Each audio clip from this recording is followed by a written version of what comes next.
What's going on, everyone? I've said it once, I've said it 100 times. This Lakers roster is ridiculous. It is deep, it is stacked. It is going to be a lot of fun this year.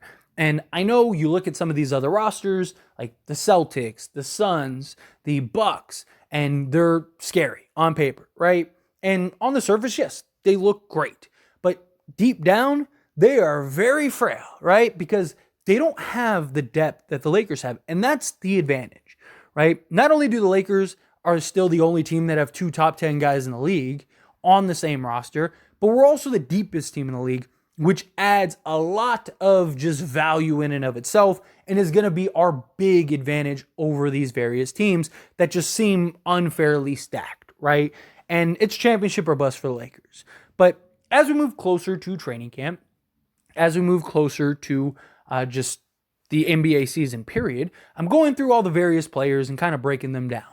And one of the spots that actually has minutes available for one of our young guys is the shooting guard.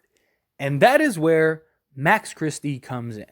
So it is appearing that it is going to be between Max Christie and Cam Reddish who's going to get the quality minutes as the backup shooting guard. Now, I also wouldn't be surprised if it's kind of split with them, right? I wouldn't be surprised if Darvin Ham kind of alternates them every game, or, say Reeves plays, 30 minutes a game and he plays, say, 20 at the two guard spot, spends another like 5 or 10 minutes a game at the point guard spot, and then, kind of just like in a positionless lineup or whatever, plays wherever, right? Then I could see there being, anywhere from 20 to maybe 25 minutes a game where you could fill in a Max Christie, a Cam Reddish. Now, obviously, they could just go with like in the spots where D'Lo isn't playing the two, Reeves isn't playing the two, D'Lo's playing the two, or they could go with like a Taurean Prince at the two, something along those lines. That is always a possibility, but the Lakers are really high on Max Christie. The Lakers really believe that Max Christie is ready to take that next step. He looked ridiculous in Summer League. Now, I understand it's Summer League, and you don't want to ever put too much stock in a Summer League, but he looked like a man amongst boys out there, and he looked how he should if he is really going to take those next steps and strides, which is he doesn't belong here because he is too good. He was the best player in Summer League. The dude was fantastic. If you don't believe me, go look up his numbers. Go watch some of the games. They're on YouTube and all that stuff. He was ridiculous. He got everything he wanted whenever he wanted it. He was looking great on both sides of the basketball. He's making plays for others. Dude was absolutely money from everywhere on the court. And he was going in like slow motion because he was just trying to get reps out there and just kind of just get a good sweat and workout. He wasn't even going hard or 100% or anywhere close to that. Again, if you watch the games, you know exactly what I'm talking about. He was just kind of coasting out there. And does that mean that he's ready for a big role with the Lakers this season? Maybe not, right? Maybe not. But also last year, no one thought Austin Reeves would have this like huge major role and he'd break out. You never really know. But we got to put things in perspective too, right? Max Christie's 20 years old. He's not, 24 like Austin Reeves was. And he was great last year in the minimal role and opportunities that he had, right? He has all the tools and all the intangibles, and I do believe will be a big piece of the Lakers for now in the foreseeable future. Unless some crazy trade ends up happening, I expect Max Christie, the Lakers believe Max Christie has the potential to be the next guy for them, like the next franchise guy for them. And I mean, again, 20 years old, who knows? He very well could be. This guy could be a top 5 player in the league. This guy could just be a normal player in the league. We will see. Time will tell. But, he's 6'7" now. He's got good size, good length. Already a great on-ball defensive guy. There's a real argument that he, outside of Jared Vanderbilt now, might be our best, individual on-ball defender. He's really good. He was really good last year. He was already NBA, elite conversation level. Again, small sample sizes, but I don't see him getting, let's say he got 15 minutes a game instead of like 5 minutes a game or whatever. Like, I don't expect him to all of a sudden just become a terrible defender, right? So he should be at least good enough and serviceable enough. But last year, in comparison, he averaged 12 and a half minutes per game. He played 41 games, which is, half the season. He started in 3 of them. He shot 41.5% from the field, but that was only on 2.6 field goal attempts per game. He averaged 1.5 of those as 3-point attempts, and he shot 42% from 3. Very small sample size. I get that. But as far as like translations go, if he shot 3 or 4 a game, could he be around, 37%, which would be like a 5% drop off? That could be very interesting. He had an EFG of 53.8, so quality shooter. He was almost 88% from the free throw line, good free throw shooter, solid rebounder. In limited minutes that he played, he averaged 2 rebounds. Got to remember, he's a guard that only played 12 minutes on average. Gave you half a steal, half a block, and half an assist, right? Again, nothing to write home about, but he rarely played. And when he did play, he was kind of just on there to play defense, which he, again, was great on and really held his own in that department. But he's a guy that I wouldn't be shocked if he like broke out like Austin Reeves. But I also wonder how much of an opportunity he gets because he's so young, right? The Lakers are a legit championship contender, as I talked about earlier. They have the depth, they have the talent, they have everything, right? In the playoffs, I don't think he ever really sees the court. I don't, because you're not going to run 10, 11, 12 guys in the playoffs.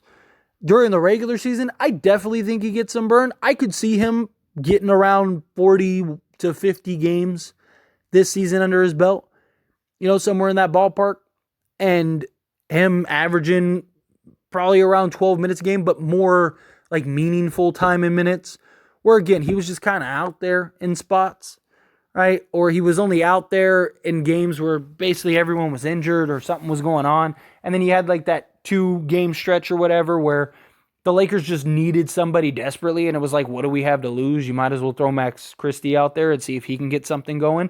So again, it's not really something to really judge him on, but if he can take that next step and really start being that guy, that would be great. Now, as I mentioned, 20 years old, he's going to have his opportunities.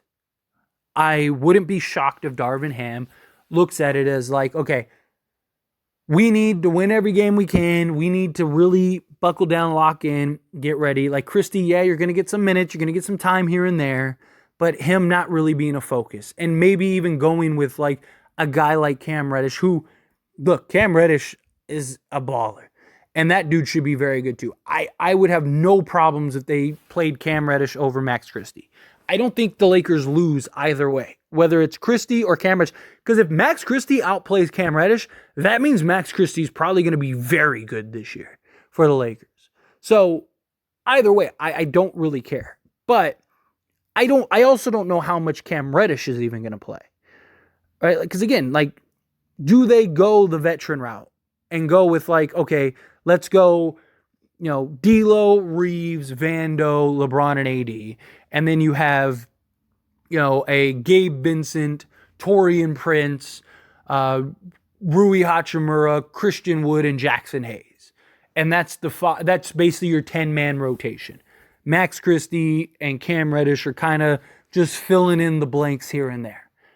It's one of those things. Like, it's really hard to gauge Max Christie because I've really like tried to think about this, and like even Cam Reddish, I was really, I was able to kind of get out more for him, but it's because I do think he'll get some opportunity because he can play basically 2 through 4 for the Lakers and even play a small ball 5, where like Christie, yeah, he can play the 2 or the 3, but you're not playing him at the 3 over the 10 other guys that we have that can play the 3. So the only spot that I really truly see Max Christie getting any type of minutes at is the 2. And, him and his age and his youth and stuff, I just don't think that they're going to prioritize making sure he gets minutes, making sure he gets some real run over like, okay, we're a real championship team. Like, if we were again kind of like we were last year and kind of built like that, and it was just like, all right, we're probably not winning a bunch of games or anything like that. Like, and let's say we never did the Russ trade. We just let Russ fall off the books. I would be fine if the Lakers started Christie, like if that was the case, right? Like, because we wouldn't have the roster that we have right now, right? You wouldn't have D'Lo. You'd probably have Reeves, but you could just go Reeves at the point, Christie at the 2, LeBron or Reddish at the 3, or Prince at the 3, LeBron at the 4, and 80 at the 5, right? Again, we're not counting Rui, Vando, D'Lo, guys like that, right? That's just, again, hypothetical here. But outside of that, I don't think he's under contract this year, and then he's going to have a big contract. Wouldn't it kind of make sense for the Lakers to kind of like keep him hidden a little bit? Because the Lakers are going to be right back in the same position they were with Austin Reeves. Yes, many people thought that teams were going to step up and give Austin Reeves a max contract and put some pressure on the Lakers. They didn't. Austin Reeves is 25. Max Christie is 20, or will be 21 at that time. Big difference there, right? Let's say Max Christie is balling out. Do you think teams are going to hammer Max Christie? Because they're going to look at it as like, if he's already doing that now, what does he look like 5 years from now? Again, you could keep Max Christie locked in a gym for the next 4 years, just grinding away, and he would still be younger than Rui Hachimura, D'Angelo Russell, Austin Reeves, Jared Vanderbilt, like all of these guys. Like, that's how young he is, right? Like, that's how much potential this kid has. I mean, he's younger than like the draft picks we took this year. Like, it's crazy how young this guy is. He could have been drafted in this year's draft. He's that young. So there is a part of me that thinks like the Lakers kind of keep him limited just so you don't have to pay him so much. And look, I understand like people are going to look at it, and I've had people kind of push back on that and say, well, Max Christie, like if they're like Darvin Ham's going to play the best players, whatever. Max Christie's not going to be that good this year to where like it makes zero sense to play anyone else over him. If he is, then he's probably the next Michael Jordan, right? Like, seriously, if he's that good year 2, right? Like, because again, you look at this roster. If it was like last year's roster, then yeah, absolutely. They'd probably keep playing him because there's not really an argument. But like, let's say Max Christie is a legit quality, like let's say he shoots 42% from 3 on like 3 attempts per game, and he's averaging like 9 points a game or whatever. Like, that's the same that he's probably going to average as like a Taurean Prince or a Cam Reddish or whomever. Like, it's not so desperate to play Max Christie that, it's like, oh, we have to play him. We have to get him out. No, I just don't see that being the case. I don't see him being that good. If he is, then of course you play him and give the Lakers the NBA championship right now, because then nobody's going to beat him, because then the Lakers already have their third star.